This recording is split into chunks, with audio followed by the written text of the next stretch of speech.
오늘도 주님이 공급하여 주시는 풍성한 생명의 양식과 넘치는 은혜와 생명을 주는 보혈의 회복과 참된 평강이 충만하여지기를 주 예수 그리스도의 이름으로 축복합니다. 아멘. 오늘 말씀은 요한복음 8장 9절 말씀입니다.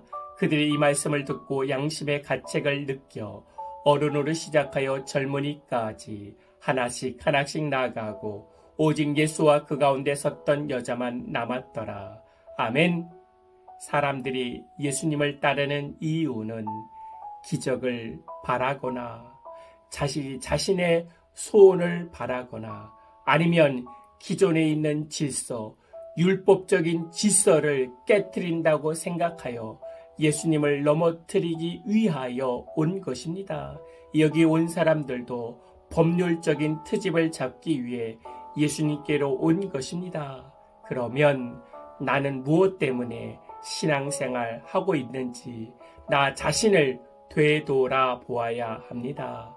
말씀이 말하는 대로 예수님을 믿고 예수께로 왔는지 아니면 나의 능력을 원하고 나의 소원을 원하여 예수님께로 왔는지 나의 믿음을 점검해 보아야 합니다. 그리스도인이 예수께로 가는 이유는 주님의 뜻을 얻기 위함입니다. 예수님이 자기 자신도 십자가 지셨듯이 나도 십자가 지는 신앙생활 하기 위하여 예수님께로 온 것입니다. 그러면 가족 문제도 해결됩니다. 교회 안의 문제도 해결됩니다. 십자가를 지겠다는데 가족 간의 문제도 해결되는 것입니다. 십자가를 지겠다는데 교회 안의 문제도 해결되는 것입니다. 사람들이 가지고 온 문제의 논쟁을 바꾸십니다.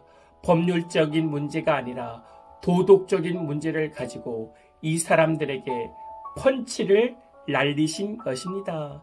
예수님은 역으로 이 사람들에게 공격하신 것입니다. 그랬더니 폭도들의 열기가 잠잠해진 것입니다. 8절에 다시 몸을 굽혀 손가락으로 땅에 쓰시니 다시 손가락으로 쓰신 것이 기록되고 있습니다. 이것은 골로새서 2장 3절 말씀에 보면은 그 안에는 지혜와 지식의 모든 보화가 감추어져 있느니라. 예수님 안에 지혜와 지식의 모든 보화가 감추어져 있습니다. 하나님의 말씀을 깊이 묵상해 보면 오늘 본문 말씀을 통해서 발견되어야 될 보화가 얼마나 많은지 모릅니다. 예수님의 신적인 지혜로 너희 중에 죄 없는 자가 먼저 돌로 치라 이렇게 말씀할 때 어떤 사람들은 돌을 들고 있는 사람들도 있었을 것입니다. 그러나 예수님이 압도적으로 만들어낸 평화로 말미암아 폭도들이 침묵하는 것입니다. 예수님의 신적 권능 앞에서 아무도 말하지 못하는 것입니다. 그것이 9절에서 양심의 가책이라고 말씀하고 있습니다. 그들이 이 말씀을 듣고 양심의 가책을 느껴 어른으로 시작하여 젊은이까지 하나씩 나아가고 오직 예수와 그 가운데 섰던 여자만 남았더라.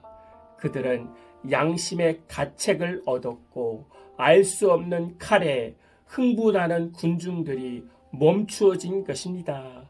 강단에서 선포되는 말씀과 말씀의 묵상을 통하여서 알 수 없는 칼이 우리 안에 꽂혀져서 우리 안에 육적인 욕심들이 죽어지는 역사가 있길 원합니다.